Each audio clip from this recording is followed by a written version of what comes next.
लेकिन इस देश के अंदर दलित होना, दलित के अंदर महादलित होना, वो सबसे बड़ी गंभीर समस्या है। इस देश के अंदर आप गरीब हो, लेकिन गरीब के नाम पर आपका शोषण नहीं होगा।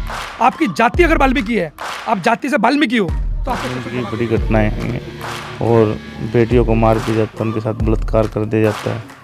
और फिर सबसे ज़्यादा दुख जब होता है जब न्याय लिखे लोग नहीं है, आगे बोलने वाले लोग नहीं है, और जो बोलते हैं जिनके साथ में घटना हो जाती है तो कुछ दलाल ऐसे होते हैं जो समाज को बरगलाने का काम करते हैं।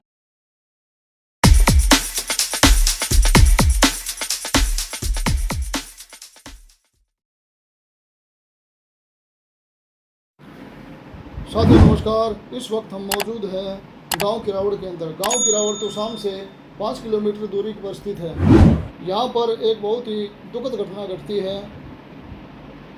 यहां पर गांव के ही कुछ दबंग युवकों द्वारा एक 19 वर्षीय युवती का खेत में जाते वक्त अपहरण कर लिया जाता है और फिर उसके साथ दुष्कर्म किया जाता है। दुष्कर्म करने के बाद उसको मौत के घाट उतार दिया जाता है। और इस विपत्ति की घड़ी में कुछ सामाजिक संगठन गांव किरावड़ के अंदर मौजूद हैं और हम उनसे जानने का प्रयास करेंगे कि किस प्रकार से वो पीड़ित परिवार की सहायता करेंगे और किस प्रकार से इनको न्याय दिलाएंगे। पीड़ित परिवार का ये कहना है कि जिन्होंने भी इनके साथ ऐसा घृणित कार्य किया है उनको फांसी की सज़ा हो और जो इस नमस्कार जसविंदर भाई, शामिल ये हमारे जसविंदर पहलवान जी हैं। सजा हो। जसविंदर पहलवान जी, इस प्रकार की घटनाओं को आप किस प्रकार से देखते हैं? देखिए, बड़ी शर्मिंदगी, बड़ी घटनाएं हैं और बेटियों को मार दिया जाता है, उनके साथ बलात्कार कर दिया जाता है। और फिर सबसे ज़्यादा दुख जब होता है जब न्याय नहीं मिलता। परिवार दर दर की ठोकरें खाता है। जो भी पीड़ित परिवार को मानसिक रूप से, आर्थिक रूप से जो पीड़ा होती है उसे कोई नेता, कोई शासन का, प्रशासन का अधिकारी कोई भी नहीं सुनता और ना समझता। जब परिवार को न्याय नहीं मिलता और जब इस तरह की घटनाएं हो जाएं तो फिर वो लड़कियों को कैसे हम सुनिश्चित करें कि वो सुरक्षित हैं। दिन दिहाड़े जब लड़की को उठा लिया गया, शाम की घटना ये बताई जा रही है और 5 से 6 अपराधी थे जिन्होंने इनको उठाया, गुड़िया को। और अब इतनी बड़ी घटना हरियाणा में मेरे हिसाब से नहीं हुई होगी। और ऐसे अपराधियों को, जो नया क्रिमिनल लॉ बना है, ऐसे अपराधियों को फांसी की सज़ा होनी चाहिए। और हम परिवार के साथ हैं। जैसे परिवार में और भी बुद्धिजीवी साथी हैं, उनके रिश्तेदार हैं, रोहतक से और भी जगह से आए हुए हैं, तो हम उनके साथ हैं। जिस प्रकार से वो हमें कहेंगे, अगर वो कहेंगे कि हमें प्रदर्शन करना, धरना देना है, गिरफ्तारियां भी देनी पड़ी, लाठियां भी खानी पड़ी, हम परिवार के साथ हैं। नमस्कार सर जी। सर नमस्कार। आपका शुभ नाम? मैं राष्ट्रीय सिख मोर्चा प्रदेश अध्यक्ष हरियाणा, अंकुर सिंह जी। पीड़ित परिवार से हमारी बातचीत हुई थी तो पीड़ित परिवार का कहना है कि जो पुलिस वालों से इन्होंने जो शिकायत की थी उस पर जो पुलिस वालों ने इनकी बातें ना सुनकर इनको डराने धमकाने का काम किया है। क्या प्रशासन का ऐसा रवैया होना चाहिए? इसके बारे में आपका क्या कहना है? देखिए, प्रशासन के ऊपर जब तक कोई दबाव नहीं होता तब तक पुलिस प्रशासन ऐसा कोई भी दबाव नहीं डालती। प्रशासन के ऊपर भी कोई ना कोई दबाव होगा। पहली बात तो ये है।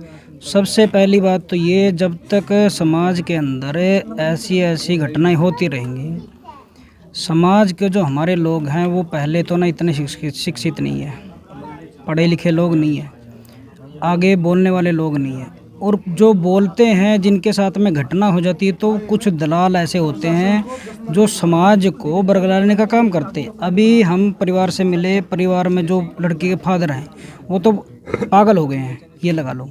माँ है, उसका रो रो के बुरा हाल है, क्योंकि जिसकी बच्ची, जिसकी माँ बाप की बेटी हो या फिर बेटा हो, जिसको खुद उनके हाथों से संस्कार करने तक का अधिकार नहीं इन प्रशासन ने, सरकार ने, या फिर जो इस कांड में जो दोषी हैं उन लोगों ने जैसा ये घिनौना अपराध किया है। बेटी सबकी हैं, लेकिन सबसे मेन बात ये है, दोषी की कोई जाति नहीं होती। सबकी जाति को एक साइड में रख के पहली बात तो ना हमें हर एक उस बेटी के लिए लड़ना होता है जिसके साथ में ऐसे अन्याय होता है। दूसरी बात ये है, हम लोग जब आए हैं तो परिवार को न्याय दिलाने के लिए ले आए हैं। परिवार के साथ में जो ये घटना हुई है, परिवार के अंदर आप देखो इनका सबका रो रो के बुरा हाल है, लेकिन जो पुलिस प्रशासन ने ऐसा रवैया किया है उसके लिए जो आगे की मांग है, जो एसआईटी की गठित करेंगे, जो हमारी मांग होगी उसमें आगे की वो देखेंगे जी। कार्रवाई ओके सर, धन्यवाद सर। मेरा नाम लाखन सिंह है और मैं दिल्ली से आया हूँ, राष्ट्रीय झाड़ू मंच का राष्ट्रीय अध्यक्ष। आपको कैसे पता चला इस पूरे प्रकरण के बारे में? ये प्रकरण के बारे में सोशल मीडिया के माध्यम से कमल बनबोरी भाई साहब के माध्यम से घटना जब सोशल मीडिया पर डली, वारिस अम्बेडकर ने जब ये मामले को उठाया तो हमें मामला दिखाई दिया। बेटी पढ़ाओ बेटी बचाओ, ये जो सरकार का जो नारा है ये कहाँ तक सार्थक बैठता है ऐसी घटनाओं को अगर जो आप देखते हो तो? ये बीजेपी ने अपने लिए बोल रखा है पूरे देश के लिए कि हमसे बेटी बचाओ और अपनी बेटी को पढ़ा के दिखाओ, क्योंकि जो बेटी पढ़ रही है उसका बलात्कार हम करेंगे, बेटी को न्याय हम लेने नहीं देंगे, तुम लेके दिखाओ। तो ये बीजेपी ने चैलेंज किया हुआ है कि बेटी बचाओ और बेटी पढ़ाओ हमारे राज्य में करके दिखाओ, ये बीजेपी ने नारा दिया हुआ है। तो इसलिए हम लोग सारे प्रताड़ित हैं। लेकिन इस देश के अंदर दलित होना, दलित के अंदर महादलित होना, वो सबसे बड़ी गंभीर समस्या है। इस देश के अंदर आप गरीब हो, लेकिन गरीब के नाम पर आपका शोषण नहीं होगा।